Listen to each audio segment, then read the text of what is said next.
আসসালামু আলাইকুম রহমতুল্লাহ, আলহামদুলিল্লাহ রবিল আলমিন। আজকের আলোচনার বিষয় হচ্ছে মুসলমানি করা নিয়ে, খতনা করা নিয়ে। তো খতনার বিষয়টি, সর্বপ্রথম খতনা করেছেন হযরত ইব্রাহিম আলাইহিস সালাম। এটা সুন্নতে ইব্রাহিম। আর আল্লাহ তাআলা এই সুন্নতকেই উম্মতে মুহাম্মাদের ওপর পালনীয় করেছেন। এটার দ্বারা আমাদের অনেক ফায়দা, দুনিয়াবি অনেক ফায়দা হয়।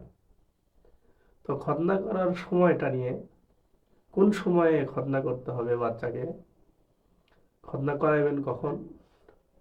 তো এটা তো নিয়ম যে ছোট অবস্থাতেই, ছোট অবস্থায় চামড়া নরম থাকে, সেই সময় তার বিশেষ অঙ্গের সামনের অংশটুকু কাটতে হয়।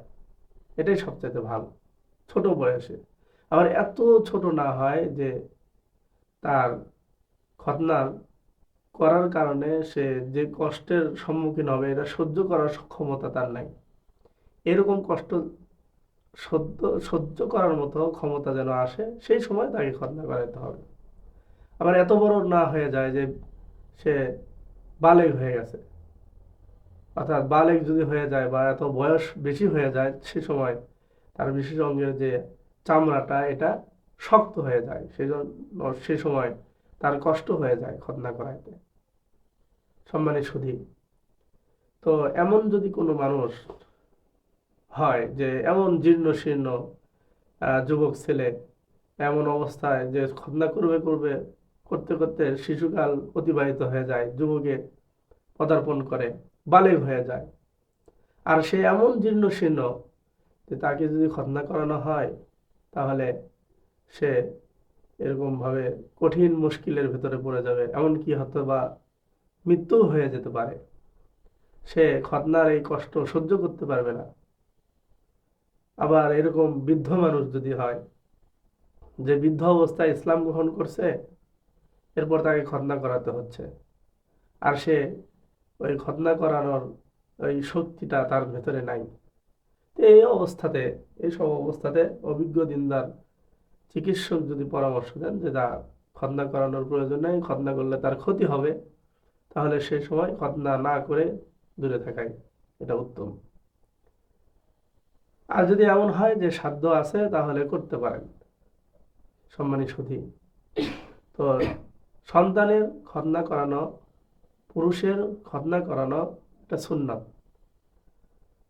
এমনও দেখা যায় বিভিন্ন রাষ্ট্রে যে মেয়েদেরও খতনা করায়, কারণ মেয়েদের খতনা করাইলে এটা পুরুষের জন্য অনেক আরামদায়ক হয়, ভালো হয়।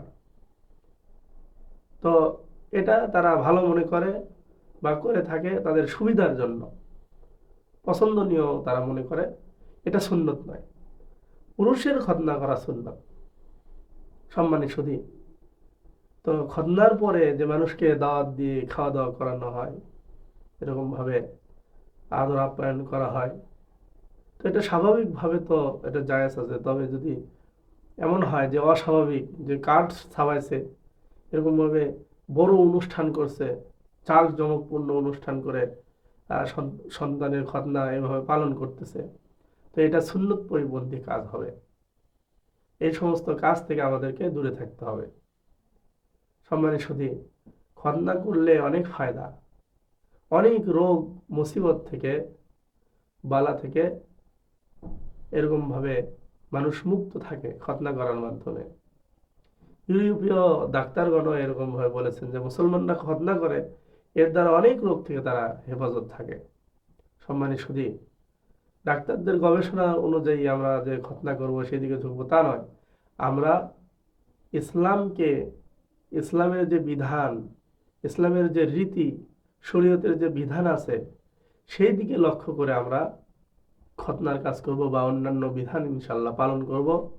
তা আল্লাহ তাআলা দুনিয়া এবং আখেরাতে উভয় জগতে আল্লাহ তাআলা আমাদেরকে লাভবান করবেন। তো আল্লাহ তাআলা এই সমস্ত কথাগুলো বোঝা এবং আমল করার তৌফিক দান করেন। আমার চ্যানেলটি যারা এখনো সাবস্ক্রাইব করেননি তারা সাবস্ক্রাইব করবেন, লাইক কমেন্ট করবেন। যারা ফেসবুক পেজ থেকে দেখতেছেন অবশ্যই লাইক কমেন্ট করবেন, শেয়ার করবেন ভিডিওটি। সালামু আলাইকুম।